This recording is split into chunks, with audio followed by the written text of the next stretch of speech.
kalaupun orang punya harta banyak, misalnya ya, tapi nggak ada iman, kering nggak akan bahagia.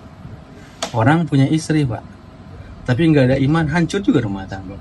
Orang punya anak, nggak punya iman, hancur juga. Orang punya jabatan tinggi, nggak ada iman, hancur juga. Kan banyak tuh orang-orang punya jabatan, ujung-ujungnya malah masuk penjara gitu kan. Ujung-ujungnya malah masuk penjara, ujung-ujungnya ya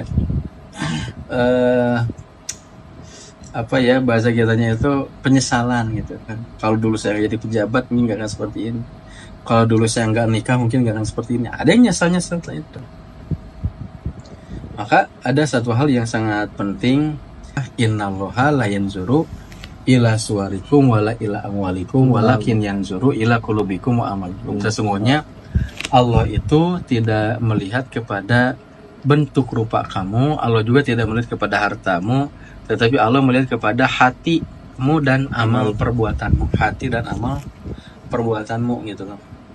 Jadi Allah tuh nilai hati dan amal perbuatan. Jadi sesibuk-sibuk apapun orang tuh merawat fisik, Allah nggak ngelihat itu. Kalau misalnya Allah ngelihat itu, mungkin orang-orang berat yang ganteng-ganteng ya, yang masuk surga tuh ya. Kalau lihat harta, Allah juga ngelihat itu. Banyak orang-orang yang berharta juga dia ateis kan, tapi Allah tuh lihat hati sama amal. Maka tugas kita merawat hati sama amal itu menjadi sesuatu hal yang sangat penting sekali dalam kehidupan kita itu. Ya, kenapa? Karena tanpa iman hidup ini hampa, tanpa iman hidup ini kering, tanpa iman kita nggak punya pegangan.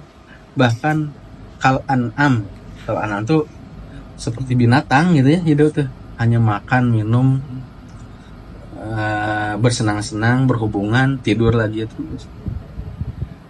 Dan kita, apakah nggak boleh makan? Boleh makan, tapi makan kita tujuannya supaya ada tenaga, dan tenaga kita digunakan untuk ibadah.